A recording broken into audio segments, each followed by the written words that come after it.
അല്ലാഹുമ്മ സ്വല്ലി വസല്ലം വബാരിക് അലൈഹി. ഒരുപാട് പേര് പറഞ്ഞിട്ടുണ്ട് ഉസ്താദേ, വീട്ടിലേക്ക് പ്രശ്നങ്ങളാണ്, പരസ്പരം സ്നേഹമില്ല, അതുപോലെ തന്നെ വഴക്കും അടിയും പ്രശ്നങ്ങളും. അതുപോലെ തന്നെ ചിലര് പറഞ്ഞിട്ടുണ്ട് ഉസ്താദേ, കച്ചവടം നല്ല കട തുടങ്ങി, പക്ഷെ അതിലൊന്നും ഒരു ബർക്കത്തില്ല, ഒരു തരം പ്രശ്നത്തിലൂടെ കടന്നു പോകുകയാണ്. കടയിൽ കച്ചവടമില്ല. അങ്ങനെയുള്ള മുഅ്മിനീങ്ങളെ ഈ മഹത്തായ സൂറത്ത് നിങ്ങൾ നോക്ക്. അതുപോലെ ചിലര് പറയാറുണ്ട് ഉസ്താദേ, വീട്ടിലൊരു സമാധാനമില്ല. ഇൻഷാ അല്ലാഹ് മഹത്തുക്കളായ പണ്ഡിതന്മാര് പറഞ്ഞു തന്നതുപോലെ നമ്മൾ ഈ സൂറത്ത് പാരായണം ചെയ്താൽ അല്ലാഹു വലിയ വിജയങ്ങൾ നിങ്ങൾക്ക് നൽകുന്നതാണ്. അതുപോലെ തന്നെ നമ്മൾ പരസ്പരം ദുആ ചെയ്യണം. ഏതൊരു വിഷയമുണ്ടെങ്കിലും പ്രപഞ്ച സൃഷ്ടാവായ അല്ലാഹുവിനോട് നമ്മൾ പ്രാർത്ഥിക്കണം. അല്ലാഹുവേ, ഞാൻ ഇങ്ങനെ ഈ വിഷയത്തിൽ പെട്ടുപോയി, നീ എന്നെ രക്ഷപ്പെടുത്തണേ അല്ലാഹ്.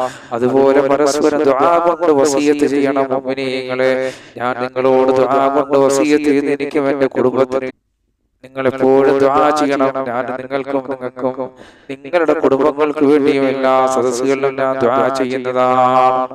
ദുആ ഹബീബായ നബി സല്ലല്ലാഹു അലൈഹി വസല്ലം തങ്ങൾ പഠിപ്പിക്കുകയാണ്, പ്രാർത്ഥന സത്യവിശ്വാസിയുടെ ആയുധമാണ്. ഒരു സത്യവിശ്വാസിയെ സംബന്ധിച്ചിടത്തോളം അവന്റെ പ്രയാസങ്ങളും സങ്കടങ്ങളും പ്രതിസന്ധികളും മാറാനുള്ള പോംവഴി അത് പ്രാർത്ഥന തന്നെയാണ്. എന്റെ പ്രിയപ്പെട്ട മുഅ്മിനീങ്ങളെ, ഒരു മനുഷ്യനുണ്ടാകുന്നത് രണ്ട് വിധികളാണ്, രണ്ട് ഖളാആണ്. ഒരു മനുഷ്യനുണ്ടാകുന്ന രണ്ട് രീതിയിലുള്ള ഖളാആണ്. അതിലൊന്നാമത്തെ ഖളാഅ മനുഷ്യൻ അല്ലാഹു നിശ്ചയിച്ച ഒരു വിധിയാണ്. അപ്പോൾ ഒരു മനുഷ്യന് രണ്ട് വിധിയാണ്. ഒന്നാമത്തെ വിധി അത് അല്ലാഹു നിശ്ചയിച്ച വിധിയാണ്, ഖളാആണ്. അല്ലാഹുവിന്റെ ആ ഖളാഇനെ മാറ്റാൻ ആർക്കും കഴിയുകയില്ല.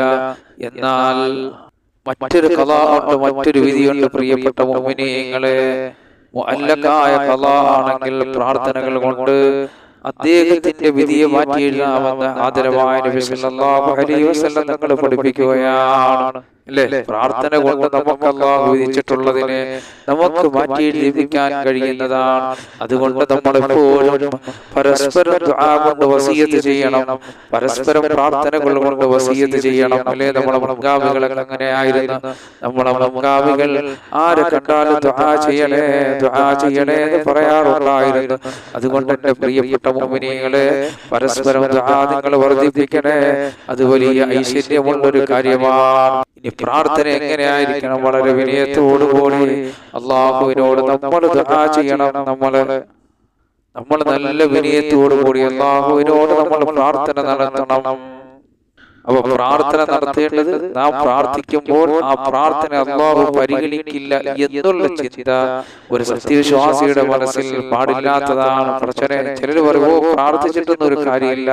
സഹോദരാ, നീ എത്രത്തോളം പ്രാർത്ഥിക്കുന്നോ അത്രത്തോളം അല്ലാഹു ഒരു വഴിയില്ലെങ്കിൽ മറ്റൊരു വഴിയിലൂടെ അല്ലാഹു നിന്റെ പ്രാർത്ഥനകളെ അല്ലാഹു സ്വീകരിക്കുന്നതാ. അപ്പോൾ ഒരു സത്യവിശ്വാസിയായ മനുഷ്യൻ പ്രാർത്ഥിച്ചുകൊണ്ടേയിരിക്കണം. എന്റെ അല്ലാഹു സ്വീകരിക്കുമെന്നുള്ള രീതിക്ക് പ്രാർത്ഥിക്കണം. പ്രാർത്ഥന സ്വീകരിക്കുന്നതിന്റെ മൂന്നടയാളങ്ങൾ: പ്രാർത്ഥന നടത്തിക്കൊണ്ടിരിക്കുമ്പോൾ മഴ വർഷിക്കുകയാണ് എങ്കിൽ, മഴ പെയ്യുകയാണെങ്കിൽ തീർച്ചയായും അല്ലാഹു നമ്മുടെ പ്രാർത്ഥനകളെ സ്വീകരിക്കുന്നതാണെന്ന് ഹബീബായ നബി സല്ലല്ലാഹു അലൈഹി വസല്ലം തങ്ങൾ പറയുന്നു. രണ്ടാമത്തെ ഒരാൾ പ്രാർത്ഥിച്ചു കൊണ്ടിരിക്കുമ്പോൾ കാലിന് പെരുപ്പനുഭവപ്പെടുകയാണെങ്കിൽ അല്ലാഹുവിന്റെ ദുആ സ്വീകരിക്കുന്നതാണ്.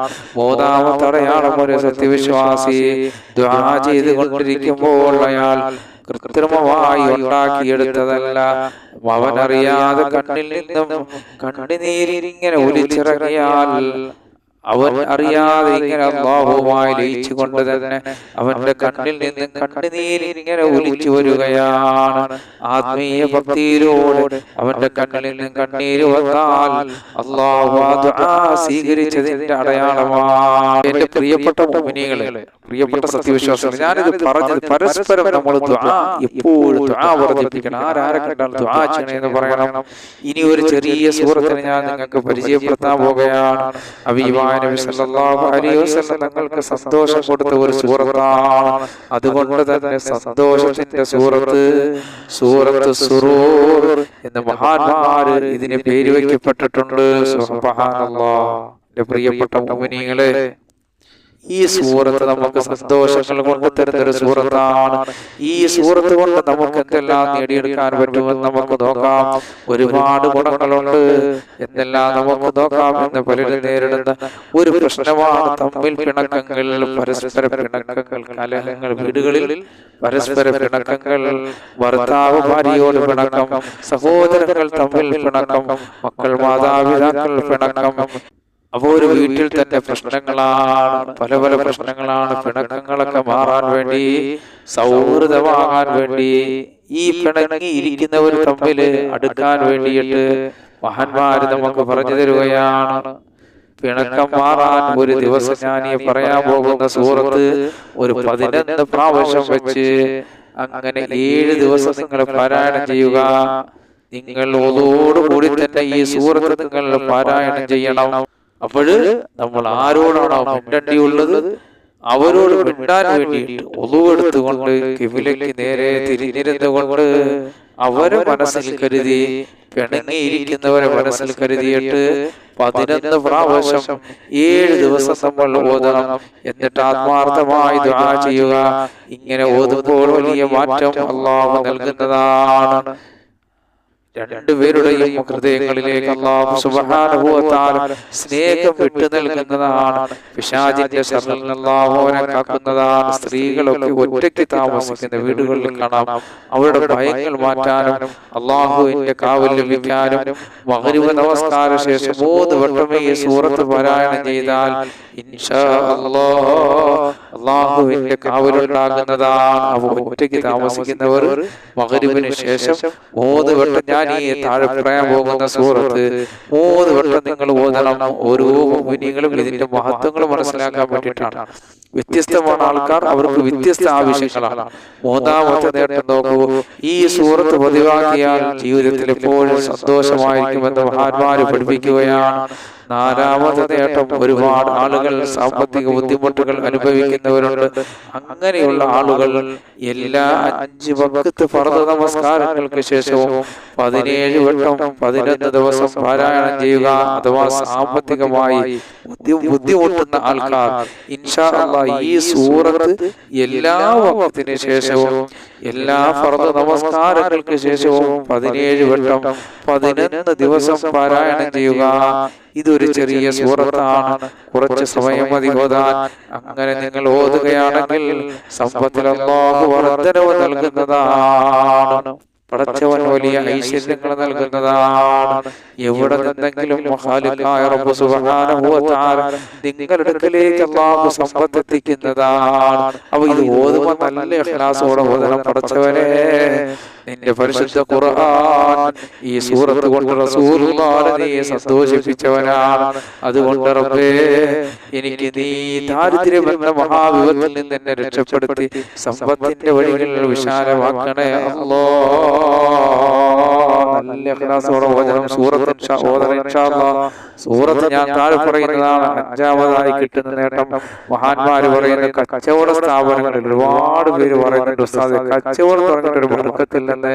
കച്ചവട സ്ഥാപനങ്ങളിൽ കച്ചവടം നടക്കുന്നില്ല എന്ന് പറയുന്നവരുണ്ട്. അങ്ങനെയുള്ളവർക്ക് മഹാന്മാര് പഠിപ്പിക്കുന്നു, സുബഹി നമസ്കാരം കഴിഞ്ഞതിന് ശേഷം ഒരു ഗ്ലാസ് വെള്ളം അതിലേക്ക് 40 വട്ടം ഈ പറയാൻ പോകുന്ന സൂറത്ത് ഓതി അതിലേക്ക് നിങ്ങൾ ഓതിയിട്ട് എന്നിട്ട് സാധനങ്ങൾ വിൽക്കുന്നിടത്തെല്ലാം നിങ്ങൾ സ്പ്രേ ചെയ്യുക. ഇൻഷാ അല്ലാഹ് നല്ല കച്ചവടം ഉണ്ടാകും. ഈ നല്ല ഇഖ്ലാസോടെ ചെയ്യ്.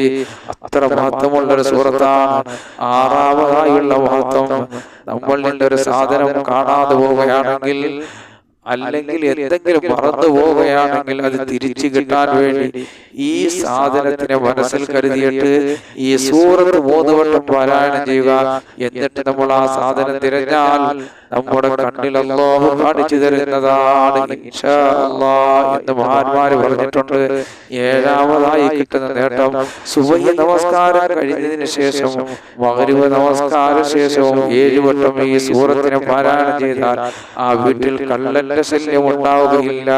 അതുപോലെ തന്നെ പടർന്ന് പന്തലിക്കുന്ന പ്ലേഗ് പോലെയുള്ള രോഗങ്ങൾ അല്ലാഹു കാക്കപ്പെടുന്നതാണ്.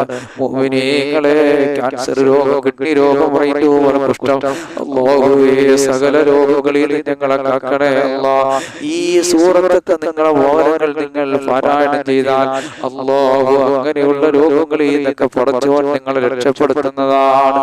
എട്ടാമതായി കിട്ടുന്ന നേട്ടം, പ്രവാസികളായ ആൾക്കാർ നാട്ടിലേക്ക് വരാൻ കഴിയുന്നില്ല. ആരെയാണോ വീട്ടിലെത്തിക്കേണ്ടത് അവരെ മനസ്സിൽ കരുതിക്കൊണ്ട് ഈ സൂറത്തിനെ 41 വട്ടം പാരായണം ചെയ്താൽ നിങ്ങൾക്ക് അവരെ വീട്ടിലേക്ക് അടുപ്പിച്ചു തരും ഇൻഷാ അല്ലാഹ് എന്ന് മഹാന്മാര് നമുക്ക് പറഞ്ഞു തരുകയാണ്. 9ാമതായി കിട്ടുന്ന നേട്ടം, ഈ സൂറത്തിനെ പതിവാക്കുന്നവർക്ക് സിഹിർ ഏൽക്കുകയില്ല എന്നാണ്. ഒരുപാട് ഗുണങ്ങൾ അതിൽ പ്രധാനപ്പെട്ടത് എടുത്തു പറഞ്ഞെന്ന് മാത്രം. അപ്പൊ ഈ സൂറത്തിന് ഒരുപാട് മഹത്വമുണ്ട് മുഅ്മിനീങ്ങളെ. ഈ സൂറത്ത് നിങ്ങൾ ഈ സൂറത്ത് ഓതണം. ഇത്രയും നേരം ഞാൻ ഒരുപാട് മഹത്വങ്ങൾ പറഞ്ഞ സൂറത്തിനെ നിങ്ങൾക്ക് പരിചയപ്പെടുത്താൻ പോവുകയാണ്. ഈ സൂറത്ത് നമുക്ക് എല്ലാവർക്കും അറിയാം, സൂറത്തുൽ ളുഹാ. അപ്പൊ ഈ ളുഹാ സൂറത്തിനെ കുറിച്ചാണ് പറഞ്ഞത്. മുകളിൽ എണ്ണങ്ങൾ പിടിച്ച് നമ്മൾ ഓതണമെന്ന്. അപ്പൊ സൂറത്തുൽ ളുഹാ വ്യത്യസ്തമായ ആവശ്യങ്ങളാണ് നമുക്കുള്ളത്. വ്യത്യസ്തമായ ആവശ്യങ്ങൾ ഏത് രീതിക്ക് ഓതണമെന്ന് ഞാൻ പറഞ്ഞിട്ടുണ്ട്. സൂറത്തുൽ ളുഹാ ഞാൻ ഓതി തരാം. അഊദു ബില്ലാഹി മിനശ് ശൈത്വാനിർ റജീം. ബിസ്മില്ലാഹിർ റഹ്മാനിർ റഹീം. വൽളുഹാ വല്ലൈലി ഇദാ സജാ മാ വദ്ദഅക റബ്ബുക വമാ ഖലാ വലൽ ആഖിറതു ഖൈറുൻ ലക മിനൽ ഊലാ വലസൗഫ യുഅതീക റബ്ബുക ഫതർദാ അലം യജിദ്ക യതീമൻ ഫആവാ വവജദക ضالًا ഫഹദാ വവജദക ആയിലൻ ഫഅഗ്നാ فأما اليتيم فلا تقهر وأما السائل فلا تنهر وأما بنعمة ربك فحدث. അപ്പൊ ഈ മഹത്തായ സൂറത്തിന്റെ മഹത്വമാണ് ഞാൻ നിങ്ങൾക്ക് ഇത്രയും നേരം പറഞ്ഞത്. എന്റെ പ്രിയപ്പെട്ട മുഅ്മിനീങ്ങളെ, ഇത് നിങ്ങൾ മറ്റുള്ള സഹോദരങ്ങളിൽ കൂടി നിങ്ങൾ ഷെയർ ചെയ്യണം, അവർക്ക് കൂടി അയച്ചു കൊടുക്കണം. അവരും പരിശുദ്ധ ഖുർആനിലെ ഓരോ സൂറത്തിന്റെ മഹത്വങ്ങളും അവരും പഠിക്കട്ടെ. അല്ലാഹുവേ, നിങ്ങൾ പറഞ്ഞതും കേട്ടതെല്ലാം ഒരു സാലിഹായ അമലാക്കണേ അല്ലാഹ്. الحمد لله رب العالمين. اللهم صل على سيدنا محمد وعلى ال سيدنا محمد. اللهم اغفر لنا ولوالدينا ولمشايخنا ولأساتذتنا رب ارحمهما كما ربونا صغارا. ارحم الراحمين يا الله. പ്രപഞ്ചസൃഷ്ടാവായ പടച്ചവനെ, നിങ്ങൾ പറഞ്ഞതും കേട്ടതെല്ലാം ഒരു സാലിഹായ അമലാക്കണേ അല്ലാഹ്. ഇതെല്ലാം ഇരുലോക വിജയികളുടെ കൂട്ടത്തിലെത്താൻ ഒരു കാരണമാക്കണേ അല്ലാഹ്. റബ്ബേ, നിന്റെ ഖുർആൻ കൊണ്ട് ഞങ്ങൾക്ക് ദുനിയാവിലും ആഖിറത്തിലും എല്ലാ രോഗങ്ങൾക്കും നീ ശിഫ നൽകണേ അല്ലാഹ്. പടച്ചവനെ, ഞങ്ങളിൽ നിന്ന് മരണപ്പെട്ടവർക്ക് നീ മാഫ് ചെയ്യണേ അല്ലാഹ്. പടച്ചവനെ, നിന്റെ പരിശുദ്ധ ഖുർആനിന്റെ മഹത്വങ്ങൾ പറഞ്ഞ മജ്ലിസാണ് അല്ലാഹു. ഈ മജ്ലിസിൽ നീ ബർക്കത്ത് ചെയ്യണേ അല്ലാഹ്. പടച്ചവനെ, ഞങ്ങളുടെ കടങ്ങളൊക്കെ നീ വീട്ടണേ അല്ലാഹ്. പടച്ചവനെ, ഞങ്ങളുടെ കൂട്ടത്തിൽ ഭവനമില്ലാത്തവരുടെ ഭവനം നൽകണേ അല്ലാഹ്. മക്കളില്ലാത്തവരുടെ മക്കളെ നൽകണേ അല്ലാഹ്. ഞങ്ങളെ ഭവനങ്ങൾ പണി നടക്കുന്നേ അല്ലാഹ്, അത് പെട്ടെന്ന് പൂർത്തിയാക്കണേ അല്ലാഹ്. പടച്ചവനെ, ഞങ്ങൾ ഉദ്ദേശിച്ച ദിവസങ്ങൾ ആ ദിവസം തന്നെ അതിൽ താമസിക്കാനുള്ള ഭാഗ്യം നൽകണേ അല്ലാഹ്. റബ്ബേ, സർവ്വവിധ ആപത്ത് മുസീബത്ത് ഇടങ്ങേറുകൾ ഞങ്ങൾക്ക് കാവൽ നൽകണേ അല്ലാഹ്. എല്ലാവിധ ഐശ്വര്യങ്ങൾ നീ ഞങ്ങൾക്ക് നിലനിർത്തണേ അല്ലാഹ്. പടച്ചവനെ, മക്കളില്ലാത്തവർക്ക് മക്കളെ നൽകണേ അല്ലാഹ്. ഞങ്ങളെ മക്കളെ ആലിമീങ്ങളും സാലിഹീങ്ങളും പണ്ഡിതന്മാരും ഉദ്യോഗസ്ഥന്മാരും മാതാപിതാക്കൾക്ക് നാട്ടുകാർക്കെല്ലാം ഉപയോഗമുള്ള നല്ല മക്കളാക്കണേ അല്ലാഹ്. കേസുകളിൽ നിന്ന്, കള്ള കേസുകളിൽ നിന്ന് രക്ഷപ്പെടുത്തണേ അല്ലാഹ്. ഞങ്ങളെ കച്ചവടത്തിന്, ഞങ്ങളുടെ തൊഴിലിൽ, ഞങ്ങളെ എല്ലാ മേഖലകളിലും ബർക്കത്ത് നൽകണേ അല്ലാഹ്. ഞങ്ങളെ മജ്ലിസിൽ ബർക്കത്ത് ചൊരിയണേ അല്ലാഹ്. റബ്ബനാ ആതിനാ ഫിദ്ദുനിയാ ഹസന വഫിൽ ആഖിറതി ഹസനതൻ വഖിനാ അദാബന്നാർ. അല്ലാഹുമ്മ സ്വല്ലി വസല്ലിം വബാരിക് അലൈഹി.